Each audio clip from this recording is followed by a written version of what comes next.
விஜய் மற்றும் திரிஷாவோட நட்பு பற்றி எங்களுக்கு எந்த ஒரு கேள்வியும் இல்லை. அது எங்களுக்கு தேவையில்லாத ஆணி. திரிஷா அவர்களை இழிவுபடுத்துவது விஜய் அவர்களும் தாவேக்காவுடைய விர்ச்சுவல் வாரிசும் தான். விஜய் அவர்களுக்கு எப்பொழுதெல்லாம் வந்துட்டு எதிர்மறையான விமர்சனங்கள் வருகிறதோ அப்பொழுதெல்லாம் திரிஷா சார்பாக ஒரு விஷயங்கள் நடக்குது. விஜய் அவர்களுக்கு தன்னுடைய அரசியல் சர்க்கிள் வரும்போதெல்லாம் திரிஷா அவர்களை ஏன் பயன்படுத்துகிறார்? இந்த விஷயத்தில் திரிஷாவை மட்டும் இழிவுபடுத்தி விஜய் அவர்களை ஏன் புனிதப்படுத்துறீங்க? அண்ணனை புனிதப்படுத்துவாங்க, அண்ணனோட தோழியோ இல்ல சகோதரியோ வச்சுக்கலாமே, அவங்க வந்துட்டு அசிங்கப்படுத்துறானுங்கன்னா தாவக்க விர்ச்சுவல் வாரிசு எந்த அளவுக்கு வல்கர்த்தனமா இருக்கிறானுங்கன்றத மக்களாகி நீங்களே புரிஞ்சுக்குங்க. விஜய் அவர்களும் விஜயோட தாவக்க விர்ச்சுவல் வாரிசு தான் திரிஷாவை அசிங்கப்படுத்துறாங்க, இழிவுபடுத்துறாங்க.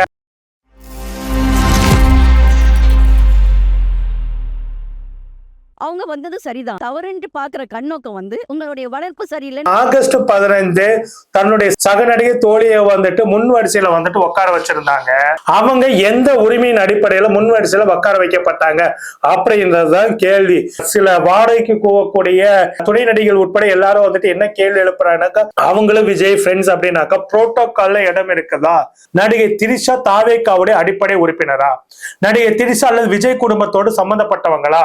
எந்த அடிப்படையில, எந்த புரோட்டோகால் அடிப்படையில அவங்க முன் வரிசையில உட்கார வைக்கப்பட்டாங்கன்றத கேள்வி. ஓகேங்களா? எத்தனையோ பேர் வராங்க, வந்தவங்க எல்லாத்தையுமே விஜய்க்கு தெரிஞ்ச பல பேரும் அந்த இதுக்கு வந்திருப்பாங்க. அவருடைய நட்பு வட்டாரத்துல எனக்கு தெரிஞ்ச ஒருவர் கூட வந்துட்டு பாத்தீங்கன்னாக்கா அதுல கலந்துக்கிட்டாங்கன்னா அவர்கள் முன் வரிசையில உட்கார வைக்கப்படலையே. இவங்க மட்டும் எப்படி முன் வரிசையில உட்கார வைக்கப்பட்டாங்க அப்படின்றதான் கேள்வியே. எதுக்கு எடுத்தாலும் புரோட்டோகால் ஊழ உதா விட்டுட்டு இருக்கக்கூடிய இந்த தாவே காட்சிகளை தான் நாங்க கேட்கிறோம். எந்த புரோட்டோகாலின் அடிப்படையில் திரிஷா அவர்கள் முன் வரிசையில சுதந்திர தின விழாவில் உட்கார வைக்கப்பட்டார்கள்? அதே போல அவர் தாவேக்காவுடைய உறுப்பினர் கிடையாது, விஜய் குடும்பத்தோட சம்பந்தமும் கிடையாது. இந்த மாதிரியான அரசு நிகழ்ச்சிகளை புரோட்டோகால் முதல்வருடைய குடும்பங்களுக்கு முன்னுரிமை கொடுக்கப்படும் இருக்குது. குடும்பத்தை தவிர மற்றவர்களுக்கு பாத்தீங்கன்னா எந்த அடிப்படையில வந்துட்டு முதல் வரிசையில இடம் கொடுக்குறாங்கன்றத கேள்வி. இங்க வந்துட்டு அவங்க திரிஷா அவர்கள் வந்துட்டு அந்த நிகழ்வுகள் கலந்து கொண்டதை குறித்து யாரும் கேள்வி கேட்கல. அவர்களுடைய நட்புல வந்துட்டு யாரும் கேள்வி கேட்கல.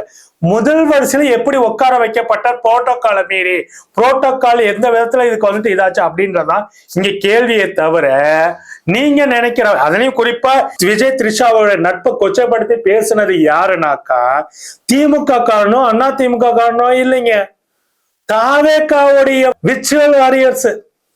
அவங்கதான் பாவம் திரிஷாவை இந்த விஷயத்த கேவலமா பேசிட்டு இருக்காங்க. நாங்க விஜய் அவர்கள் என்ன அடிப்படை என்ன உறவுன்னு நீங்க சொல்லிட்டு போயிடுங்க. நண்பர்களா இல்ல அண்ணன் தங்கச்சியா என்னன்றத வெளிப்படையா நீங்க டிக்ளேர் பண்ணிட்டீங்கன்னா ஒருத்தரை கேள்வி கேட்க மாட்டாங்க. நாங்க இததான் சொல்றோம், என்னன்றத வெளிப்படையா டிக்ளேர் பண்ணுங்க. விஜயோட குடும்பத்தோட முதல் வரிசையில விஜய் அவர்களுடைய அப்பா அம்மாவோட வந்துட்டு அந்த இடத்துல உட்கார வேண்டியது யாருனாக்கா நியாயப்படி, சட்டப்படியே சொல்லாமே, சட்டப்படி அந்த இடத்துல விஜய் அவர்களுடைய அப்பா சந்திரசேகர், அம்மா சோபா அவர்களோடு சேர்ந்து உட்காரக்கூடியவர் அக்கா சங்கீதா அவர்கள், விஜய் அவருடைய வாழ்வினையர், அவங்க உட்காரணும்.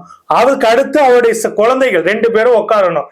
அதை விட்டுட்டு அந்த குடும்பத்துக்கு சம்பந்தப்படாத ஒருவர் புரோட்டோகாலை மீறி எப்படி வந்துட்டு அவரும் அவர் தாயாரும் முன்வரிசையில் உட்கார வைக்கப்பட்டார்கள் தான் இங்க கேள்வி. இதைதான் நாங்க கேட்கிறோம். சட்டத்தை மீறி எப்படி ஒருத்தரை வந்துட்டு அனுமதிக்கிறீங்க? யார் வேணாலும் புரோட்டோகாலை மீறி முன்னாடி போய் உட்கார வச்சிடணும் அப்படின்றதா எங்களுடைய கேள்வியை தவிர விஜய் மற்றும் திரிஷாவோட நட்பு பற்றி எங்களுக்கு எந்த ஒரு கேள்வியும் இல்லை. அது எங்களுக்கு தேவையில்லாத ஆணி. திமுக அண்ணா திமுக போன்ற நபர்கள் தேவையில்லாத. இந்த பிரச்சனையில திரிஷா அவர்களை இழிவுபடுத்துவது விஜய் அவர்களும் தாவேக்காவுடைய விர்ச்சுவல் வாரிசும் தான். ஏன்னா எப்பொழுதெல்லாம் விஜய் அவர்களுடைய விஷயங்களுக்கு நெகட்டிவான விஷயங்கள் வருதோ அப்பெல்லாம் விஜய் அவர்கள் திரிஷா அவர்களை களத்துல இறக்குறாங்க. நடந்துட்டு இருக்க சம்பவங்கள் எல்லாத்தையும் பட்டியல் போட்டு பாருங்க. விஜய் அவர்களுக்கு எப்பொழுதெல்லாம் வந்துட்டு எதிர்மறையான விமர்சனங்கள் வருகிறதோ அப்பொழுதெல்லாம் திரிஷா சார்பாக ஒரு விஷயங்கள் நடக்குது அப்படின்னாக்கா இதை செய்வது யாரு? திரிஷா அவர்கள் அந்த நிகழ்ச்சியில கலந்து கொண்டதுல வந்துட்டு எல்லா மெயின் ஸ்ட்ரீம் ஊடகங்களும் அது ஏன் வந்துட்டு அவ்வளவு இம்பார்ட்டன்ஸ் கொடுத்து நியூஸா போடுனா, கொடியேற்ற நிகழ்ச்சி நடிகை திரிஷா அப்புறம் விஜயோட தாய் தந்தை கலந்து கொண்டார், விஜய் அவர்களோட தாய் தந்தை கலந்து கொண்டார்கள் சொல்லி போட்டிருந்தா பிரச்சனை இல்லை, அது நியாயம். திரிஷா அவர்கள் வந்ததை முன்னிலைப்படுத்தி எல்லா மெயின் ஸ்ட்ரீமோட செய்தி போட்டாங்க அப்படின்னா அதை போட சொல்லி கமெண்டிங் கொடுத்தது யாரு அப்படின்ற கேள்விதான் இருக்குது. இது பல விஷயங்கள் இருக்குது.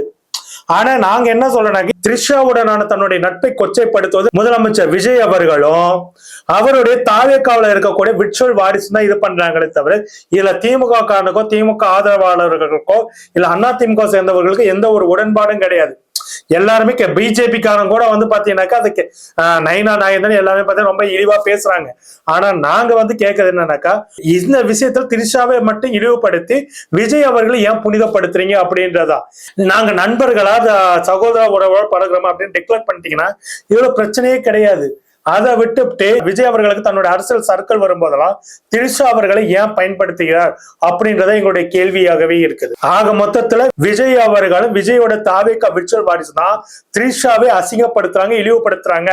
வழக்கு போடுனாக்கா உண்மையிலேயே சட்டப்பூர்வமான நடவடிக்கைகள் தாவேக்கா விர்ச்சுவல் வாரிசு மேலதான் இந்த விஷயத்துல எடுக்கப்படணும். ஆனா அதை விட்டுவிட்டு இவனுங்களே த்ரிஷாவை வந்துட்டு அசிங்கப்படுத்தி வீடியோ போடுவானுங்க. அண்ணனை புனிதப்படுத்துவாங்க, அண்ணனோட தோழியோ இல்ல சகோதரியோ வச்சுக்கலாமே, அவங்க வந்துட்டு அசிங்கப்படுத்துறானுங்கன்னா தாவக்க விச்ச வாரிசு எந்த அளவுக்கு வல்கர்த்தனமா இருக்கிறானுங்கன்றத மக்களாகி நீங்களே புரிஞ்சுக்குங்க. இதுல வந்து தேவையில்லாத வயசான கருத்து ஒரு நாளைக்கு 15 வீடியோ ஒரு துணை நடிகை போட்டுக்கிட்டே இருக்கிறாங்க, பையனோடு சேர்ந்துகிட்டு தேவையில்லாத வேலைகள் பண்ணிட்டு இருக்கிறாங்க. நட்பா பாருங்கன்னா நட்பா தான் நாங்க பாக்குறோம், அதை அசிங்கப்படுத்த தாவேக்கா காரணங்க.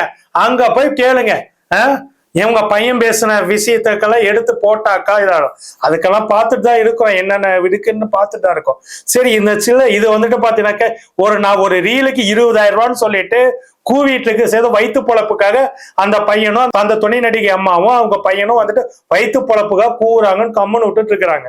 அவ்வளவுதான். ஒரு நாளைக்கு ஒரு ரீலுக்கு 20,000 ரூபாய். ஏன்னா இப்போ ஒரு வீடியோ கூட வந்தது, நார்த் இந்தியாவில விஜய்க்கு ஆதரவா பேசுனா 70,000 வரைக்கும் கொடுக்க ரெடியா இருக்காங்க. கிட்டத்தட்ட 60,000 70 ரூபாய்க்கு டிமாண்ட் வைக்கப்பட்டு 60,000 ரூபாய்க்கு பேரம் பேசப்பட்டு முடிக்கப்பட்டிருக்கு. ஆனா தமிழ்நாட்டுக்குள்ள 20,000. தாவேக்கா தற்கூரி விர்ச்சுவல் வாரிசா வடநாட்டானுக்கு வந்து 60,000 கொடுக்குறானுங்க ரீல்ஸுக்கு. உங்களுக்கு வெறும் 20,000 தான் கொடுத்துட்டு இருக்கிறானுங்க. பார்த்து பொழைச்சுக்குங்களா, ஏமாத்துறானுங்க. ரூட் மாஃபியா உங்களை ஏமாத்துது. அவனுக்கு 60,000, உனக்கு 20,000. அவன் போடுற வீடியோ எவனும் பார்க்க மாட்டான் தமிழ்நாட்டுல. நீ பார்க்கறத ஒன்னதான் கேள்வியும் கேட்பாங்க. அப்படிங்குள்ள நீ வெறும் 20,000 ரூபாய் வாங்கிட்டு நாளைக்கு எல்லாம் இப்போ ஒரு பையன் பாத்தீங்களா, மைக்கேல் ஒரு பையன், அவனுக்கும் தாவேக்காவுக்கும் சம்மந்தம் இல்லைன்ட்டாங்க. இதேதான் உனக்கும் நடக்கும். விர்ச்சுவல் வாரிசுகளா, அதுவும் இன்ஃபுளுசர், தாவேக்கா பேசோட இன்ஃபுளுசர்ஸ் நீங்க எல்லாம் கட்சியில கூட இல்ல. நாளைக்கு சட்ட சிக்கல் வந்ததுன்னா அந்த மைக்கேலோட நிலைமை உங்க எல்லாத்துக்கும் வந்துடும், பாத்துக்கோங்க. உனக்கு ஏன் மரியாதை கொடுக்கணும்? மரியாதைன்றது கெஞ்சி பிச்சை எடுத்து வாங்குறதா? மரியாதை என்பது நம் நடந்துக்கிற முறையில, நம்முடைய செயல் திட்டங்கள் வடிவத்துல மக்கள் நமக்கு கொடுக்கறதுக்கு பேர் மரியாதை. கெஞ்சி பிச்சை எடுத்தா அதுக்கு பேர் மரியாதை இல்லை. இப்ப அதுதான் அங்க நடக்குது. நீ வந்து ஒரு ரசிகர் மன்றத்துல இருந்து வந்திருக்க, நீ பேப்பர் ஒட்டி போஸ்டர் ஒட்டி பாலாபிஷேகம் பண்ணி பிளாக் டிக்கெட் வித்து நீ உள்ள வந்திருக்க, உனக்கு வருத்தம் இருக்கும். எங்களுக்கு என்ன வருத்தம்? நாங்க ஏன் கும்பிடணும்? இல்ல கும்புற அளவுக்கு அவர் என்ன கிழிச்சாரு? இதானே